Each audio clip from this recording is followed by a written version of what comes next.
You're listening to Music Tectonics.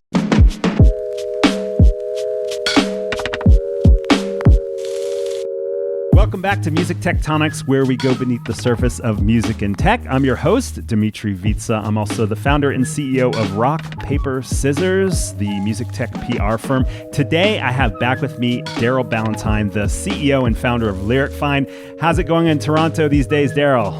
It's going great. I mean, as much as anywhere in the world can say that things are going great these days, no complaints. We're happy and healthy. Surviving, that's good. Listeners, you probably know that LyricFind is the leading source for licensing lyrics. They're also a Supernova sponsor of the Music Tectonics Conference. So you'll get to meet Darryl online and hear from him in late October. So this is your preview. Just real quick, LyricFind, for anyone who doesn't know, has done deals with over 10,000 publishers worldwide, and with the support of the publishing community, pretty much single-handedly invented the lyric revenue stream by helping websites, search engines, streaming services, apps, get access to legal and accurate lyrics, and now they're in a phase where they're deepening lyric-related services beyond lyric display and lyrics search. They launched lyric merch a few years ago, where you can get merch ranging from mugs to t-shirts with licensed lyrics on them, and now they're expanding into even more areas. So today we're going to get to focus on some of these new things you probably haven't heard about from LyricFind. But Darryl, before we get our update on these groundbreaking new products, did I leave anything out on the basic overview? No, I think you covered it really well. That pretty much summed it up. I just summed up the last 10 or 15 years of your life all in a paragraph. All right. So let's talk about the two new products. Maybe let's start with lyric videos. What have you come up with there? Yeah, lyric videos is something that we're really, really excited about, that we've been working on for the last little bit in partnership with Entertainment One. It started when Bill Wilson from E1 came to us and said, hey, can you help us make lyric videos at scale for a large part of our catalog? And you've got all the lyrics, we've got the music, let's make it happen. So we said, you know what, that's a pretty good idea. I think we'll try to do that. So we worked with them to build a platform where we can automatically generate lyric videos by pulling in a feed, either a DDEX feed or any other structured data into our system, matching that with the verified lyrics that we have on our side that we've spent 17 years sitting with headphones on transcribing to make sure that everything is completely accurate, and adding visual templates to it, whether that's based on the artist or the label or the genre or other things, and then basically configuring other visual options and hitting go. And the system on the back end then can generate a huge number of videos with really high quality, great looking visuals. And it takes about 15, 20 seconds of video for the system to generate them once that template is designed. So we can really serve labels and other rights holders on a massive scale by filling in all of that catalog or new releases or other things where there isn't the time or money or bandwidth to individually create a custom lyric video for each one. We can do thousands and thousands in a day. Wow. That's really cool. So I get it. There's all these tracks from labels that maybe came out before lyric videos or online video even became a thing, and there's an opportunity for you guys to use this database and the metadata, all the tags that go with it, to infuse the right lyrics into the videos, and then also pick up on some signals about what the visuals will be. What do the videos end up looking like? They look great. They're very, very clean. We have lots of different options that can be configured in there, whether that's font and colors and backgrounds, whether it's a static background, video background, flipping in between, where positioning the lyrics all over the video and that, and customizing it. So we can pretty much do all sorts of different things with different effects in there. So they end up looking very, very clean and professional. And of course, they're highly accurate. Even in the process of creating this, we looked at lyric videos that were official releases from artists, and they had their own lyrics wrong.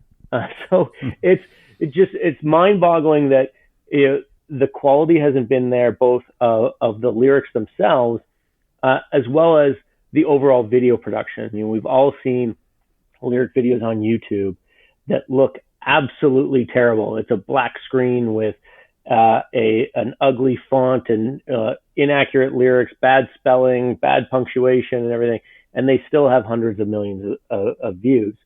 So we can clean that up to a huge extent and allow the labels and the rights holders to properly monetize all of that content and capture that revenue themselves, rather than it being a UGC video that they don't truly control, or something where they have to spend hundreds of dollars or thousands of dollars per video to get them made, to have a presence there.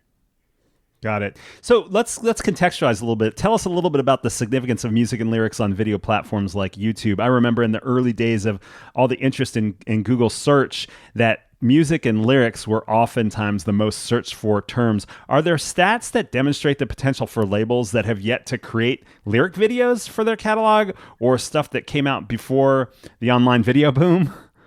Yeah, certainly. I mean, there's no hard and fast concrete statistics on it, obviously, but what the opportunity is. But our estimation is that there's somewhere between $500 million to $1 billion a year in revenue being left on the table by labels and rights holders who don't have lyric videos for their content, and in some cases don't even have an audio presence of a song on YouTube because there's no video content associated with that, especially with older catalog content where a music video doesn't exist. Anything that came out before MTV, there isn't a professional music video. So it's a lot of mix and match and low quality stuff that's out there. So even just creating a basic lyric video to have on YouTube can capture not just the demand for the lyrics, but the demand for the songs that are on there, and really create a huge monetization opportunity for artists and their labels.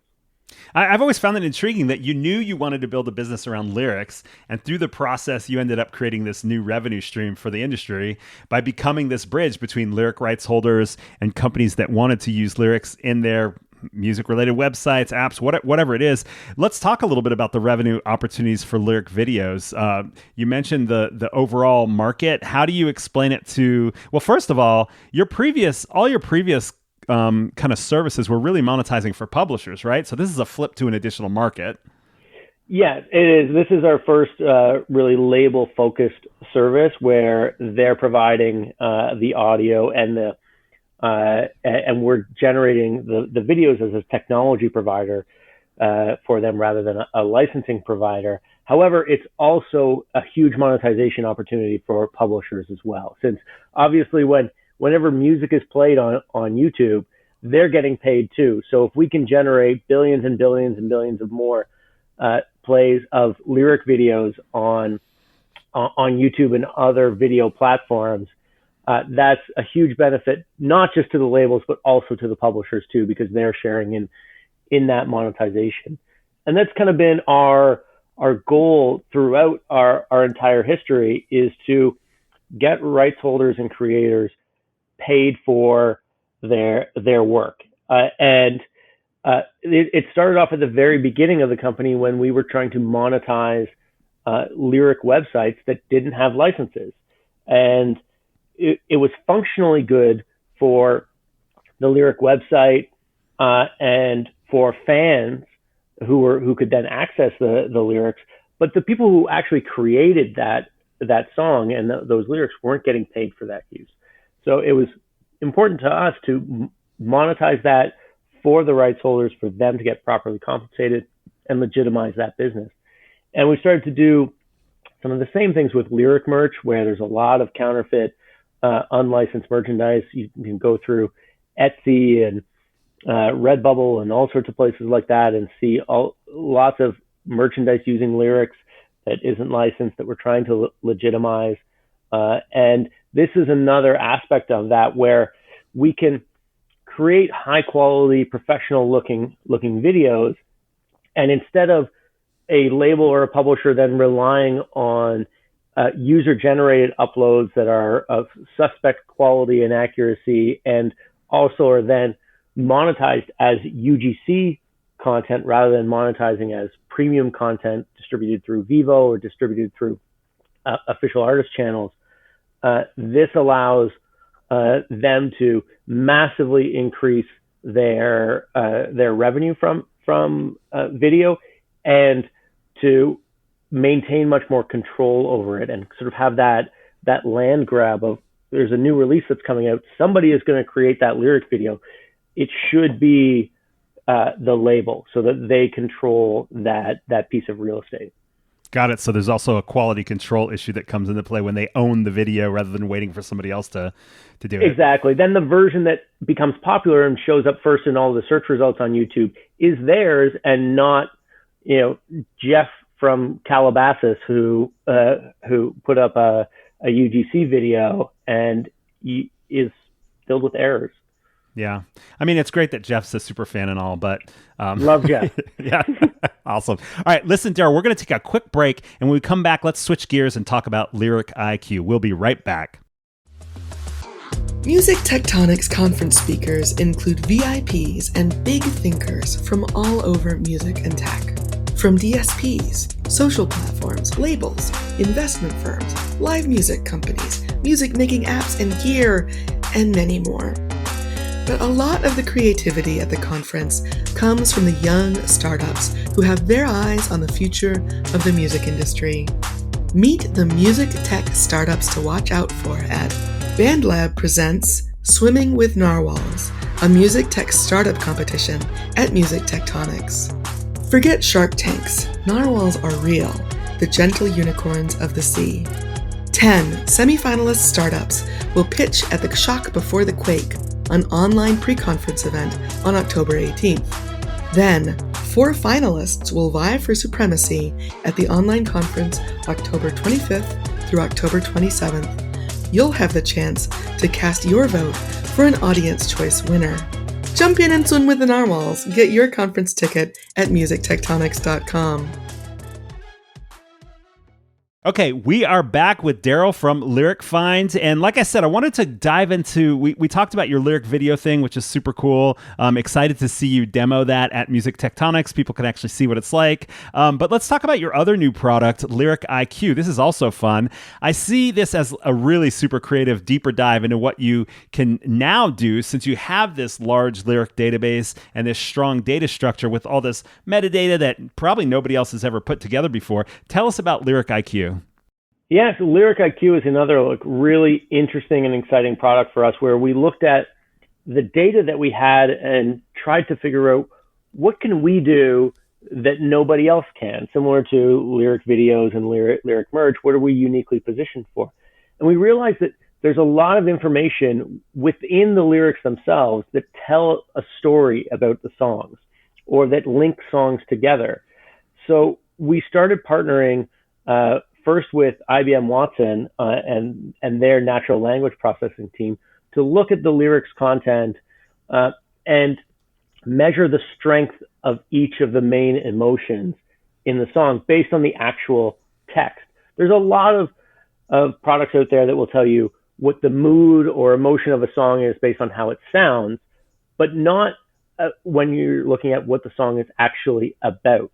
And the classic example of that our team pointed out to me was Mbop by Hanson, which sounds like it's a happy, fun song. Everybody thinks about it that way, but it's not. It's actually, when you look at the lyrics, it's a song about getting old, losing your friends, losing your hair, and being lonely, and all of that. And that Mbop is gone, like the excitement is gone. So Lyric IQ identifies that as, this is a sad song, not a happy song. And actually blew my mind, because I had never realized that until it was pointed out. But it's true when you actually look closely at the lyrics, that this is a sad song.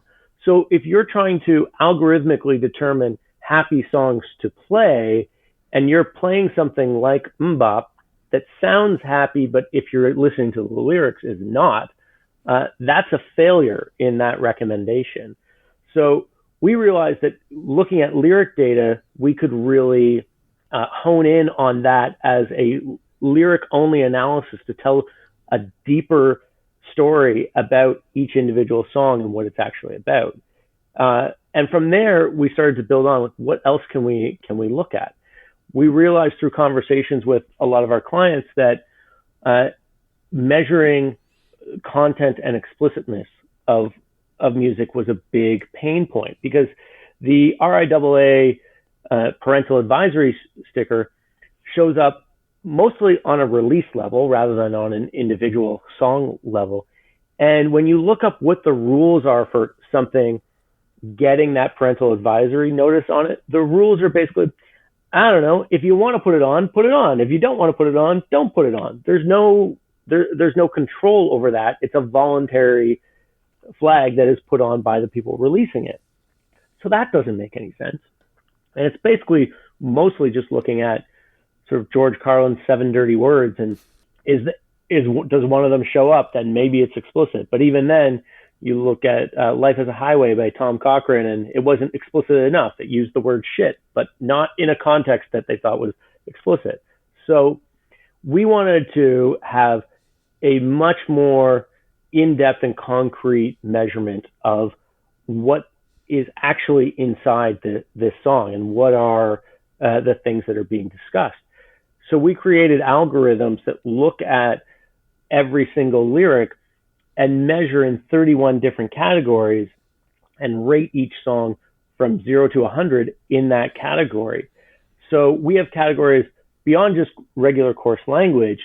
We have violence and gun violence and police violence and sex, drugs, alcohol, gambling, smoking, religion, and other politics and racism. Do you guys have vaccination in there and masking?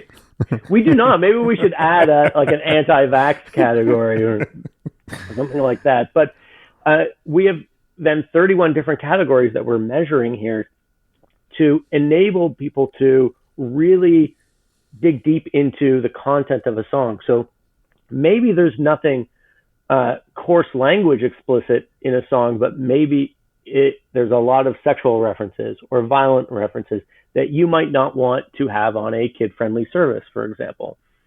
So being able to apply those different filters in different environments, whether that's streaming or sync licensing or music programming, for whether that's radio or in-store music or things like that, allows a lot more powerful filtration. And so many of these platforms right now are manually looking at every single lyric and saying, oh, what's in here? How do I categorize it?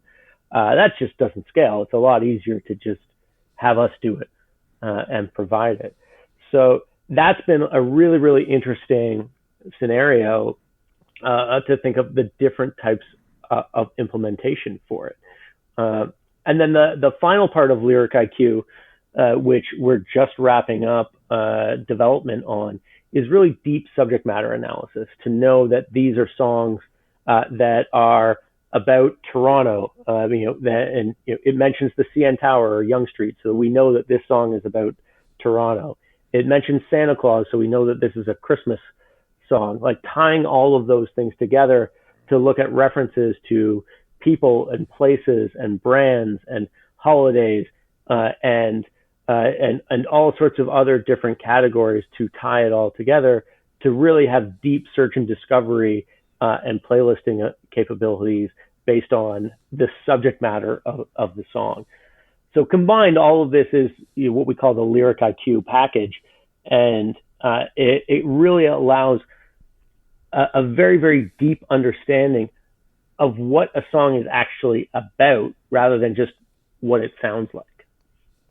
Got it. So you mentioned, I guess in the first part of that, this idea of kid-friendly platforms and apps. You mentioned in-store playing, and then in this latter part, you talked a little bit more about how it can support playlisting and curation and that sort of thing. What are some other use cases of how companies might use Lyric IQ? A lot of it is we've found a lot of demand, actually, ironically, from labels and publishers themselves to have a deeper understanding of their own catalog, especially larger catalogs where you've got tens of thousands or hundreds of thousands of songs. When they're trying to curate their own catalog, And sometimes that's for playlisting, sometimes that's for sync licensing, sometimes that's for just their own understanding of it. That's very, very hard for anybody to track that much music in their head. So we've found a lot of demand for the Lyric IQ data just for people who are doing catalog management. Another big area that has really come up is for family-centric locations, whether it's a kid-friendly service or not, but automotive, for example. Right? When you're listening to the radio in a car or your own music, you may not know what's coming. You may not know what's contained in the song that's being played. And if you've got your kids in the back seat and they're intently listening, they might be exposed to something that they don't necessarily need to be. I think about last summer, we were up at the family cottage and we were out in the boat, and it was myself, my wife, my then 5-year-old son, my 9 and 11-year-old niece and nephew, and then my mother and stepfather, who are old. And my wife's phone was hooked up to the boat playing music, and it was just Spotify top hits. And all of a sudden, WAP by Cardi B came on. And I have never seen her move that fast, running from the front of the boat back to get to skip the song to turn it off, because really the only people maybe that song was appropriate for that were on the boat were her and I. And even that's possibly debatable. But if there was a filtration system on there to flag, this is very sexually explicit or that, then it could skip the song, or it could filter that out. Or even, we've talked to some of our clients who are displaying lyrics, obviously, that if they're displaying a lyric in a family-centric environment, they may want to have a parental controls mode on there that gives you an option to not display explicit lyrics on a screen that the whole family can see. So in some ways, we're cannibalizing our own display licensing, but it creates a much better service overall, and an experience for the family to be able to not have to worry about what words are going to show up on screen, that your 6-year-old is going to suddenly say, "Daddy, what does this mean?" Yeah.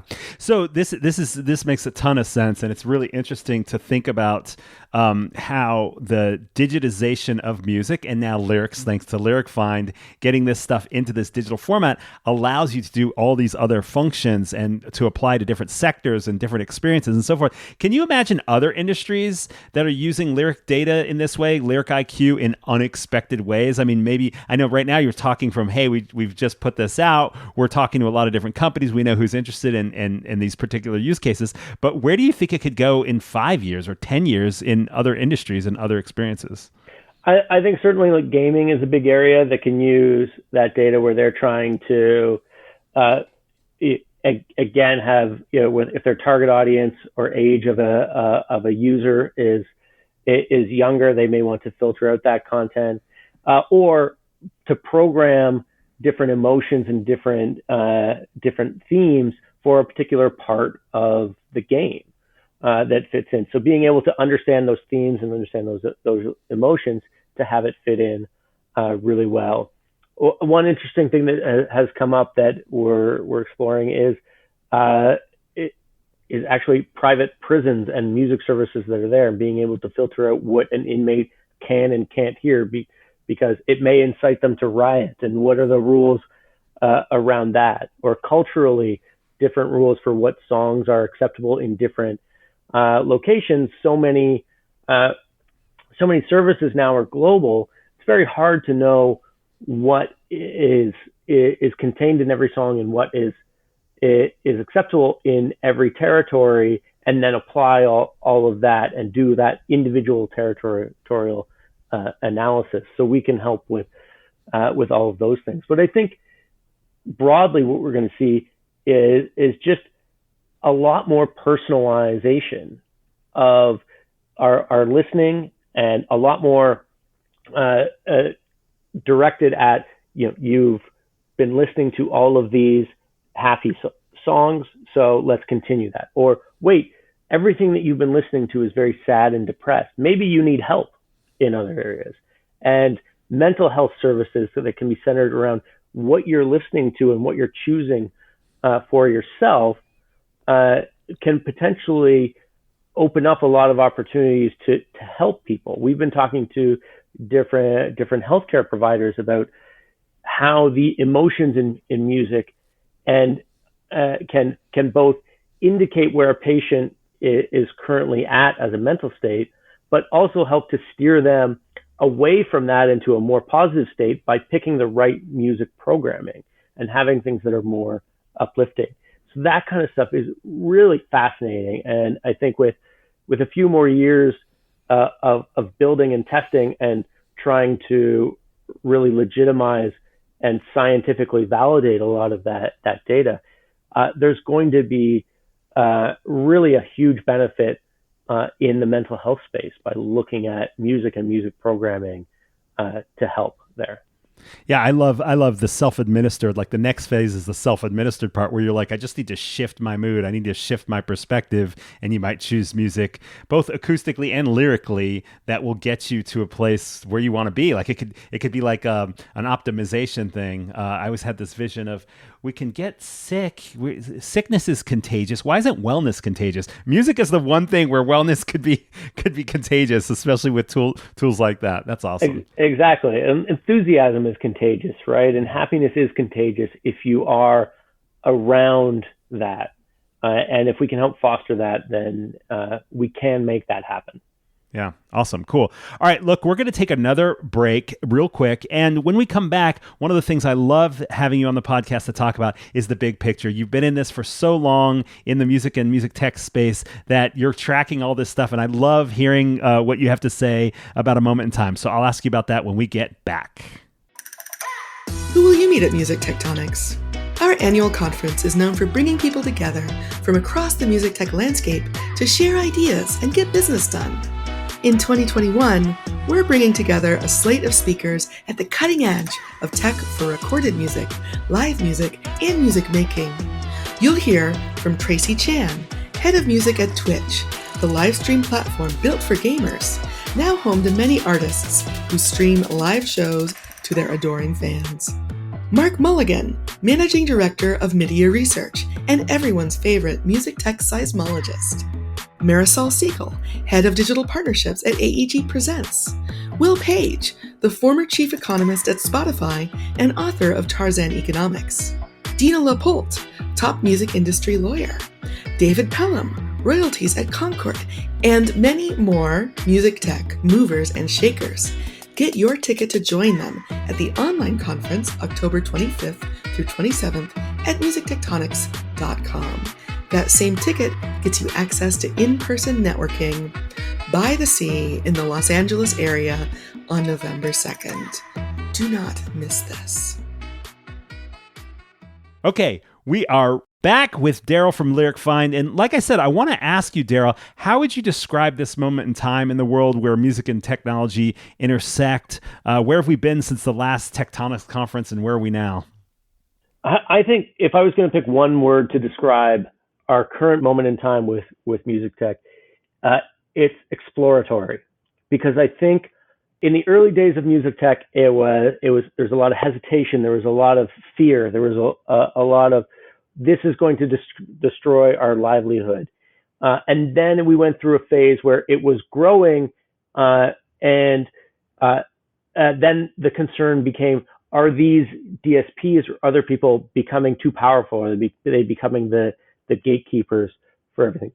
But there was concern about cannibalizing that revenue stream.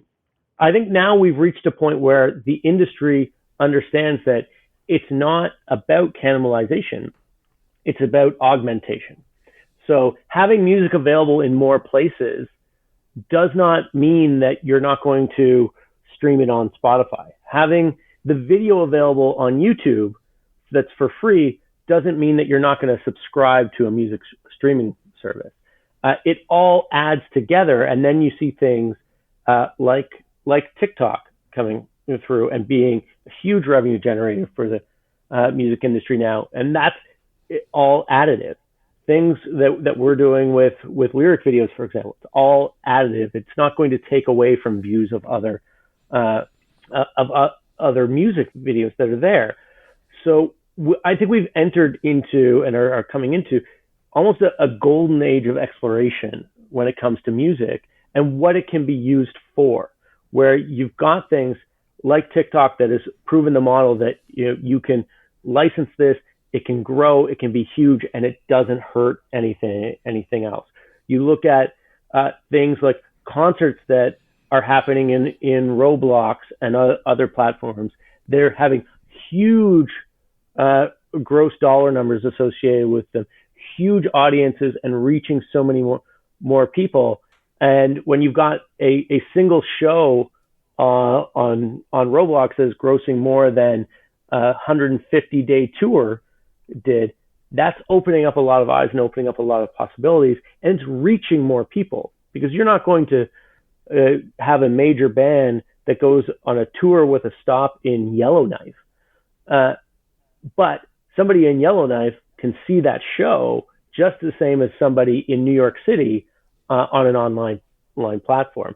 And partly the pandemic has helped lead to that too. It forced experimentation.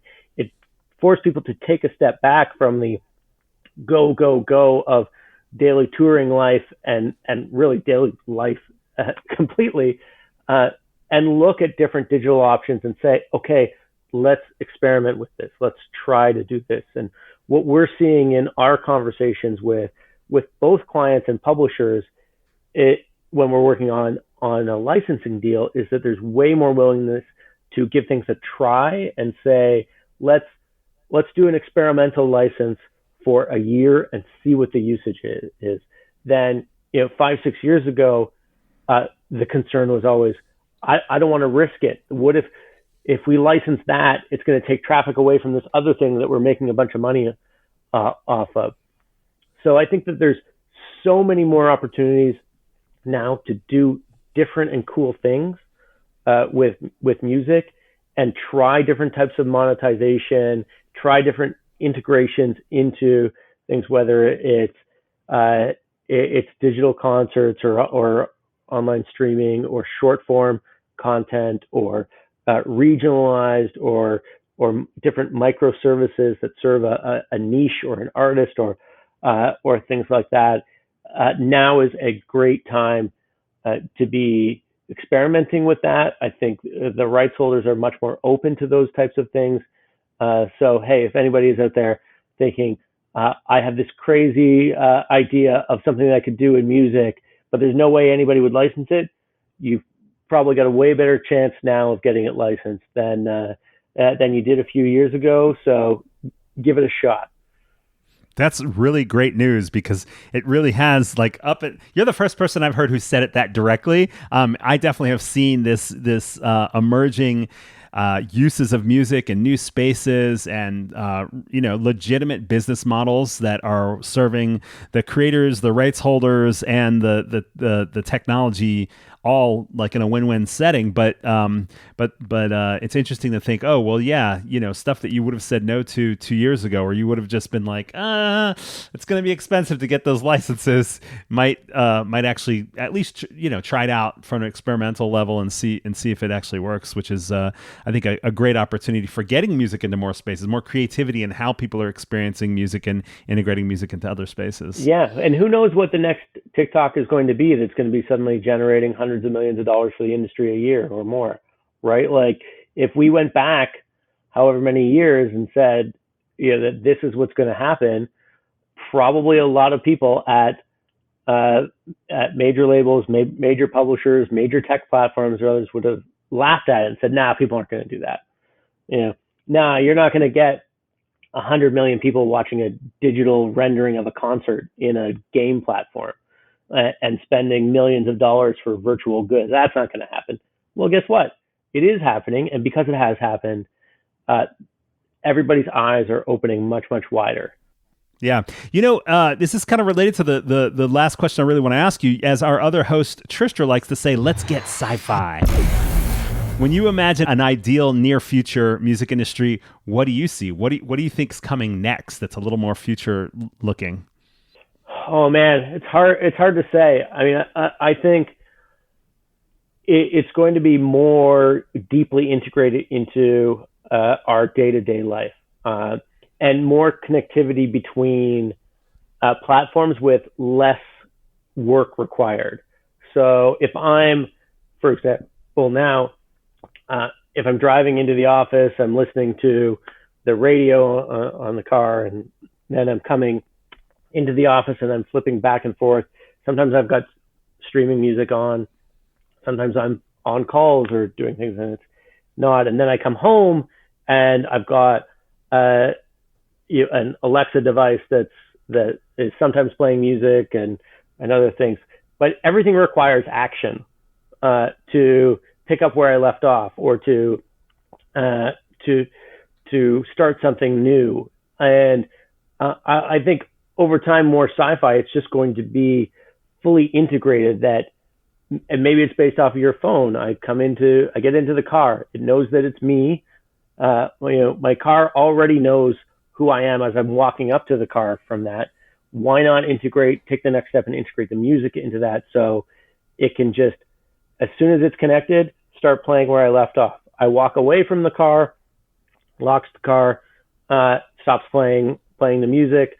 I walk into my office, my computer there picks up, okay, Darryl's here, let's just pick up where he left off. And no, he's not on the phone, there's no conversation going on, so we know to do that. Same as walking into the house and having music and sound integrated into the house that can follow you from room to room and location to location. I think creating a more hands-off experience that is also very immersive is fully within our grasp over the next few years.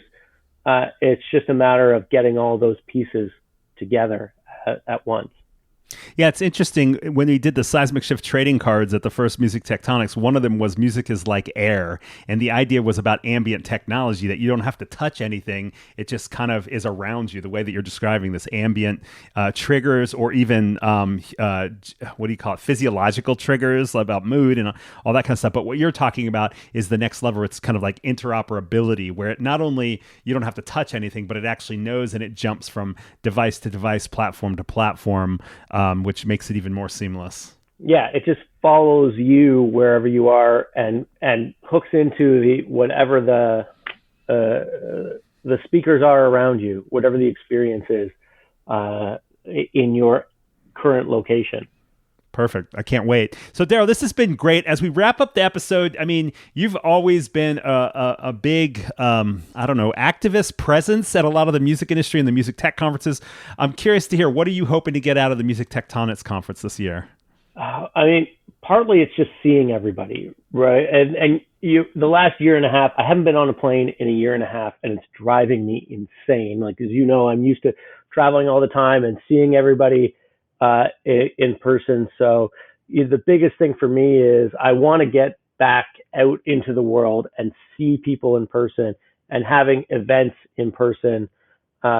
You've got the second part of it that I'm really hoping that I can actually be able to get out and go and attend in person, even though it's just like for a day, whatever, just because I know everybody is going to be there, and I know that's going to be a spot where I can reconnect with so many people. But just also over the last year and a half, there's so much new stuff that has been developed and experimented with that because of the pandemic, that an event like Music Tectonics, it creates a great showcase for those types of things, for us to be able to see them, learn about them, connect with them, especially because we haven't been able to go and just attend events in person and have those random cocktail party conversations that are like, oh, you're doing this? That's really cool. Let's see what we can do together.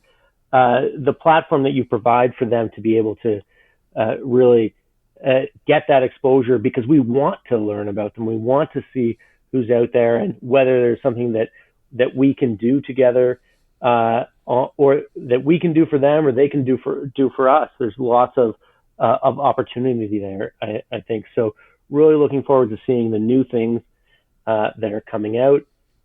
And obviously with our new products that we've got, being able to showcase them and have the audience there to really understand what we can do with Lyric IQ and with Lyric videos as a service to be able to reach a lot more people and accelerate the growth of those business lines is, well, that part's super exciting for me, obviously. Yeah.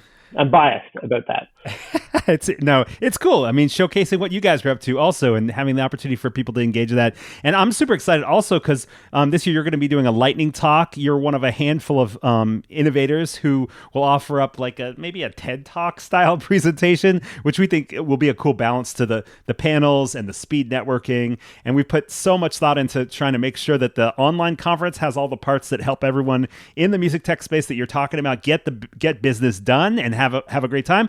But then also a week later, we're kind of trying to balance it out with the online thing. A lot of the values there is so that if people can't travel, they're getting what they need done. But then for those of us who can get out, we're renting the Carousel in Santa Monica as our main in-person venue, a goofball, crazy pants, music tectonic style on November 2nd for kind of an aftershock meetup. But it'll almost be like the fun stuff between the sessions or the cocktails or whatever, all built into one day. Stay for an extra day, come an early day, get some meetings in. Anyway, Darryl, this has been a blast. I really appreciate your support as a supernova, and I'm looking forward to seeing you at Music Tectonics.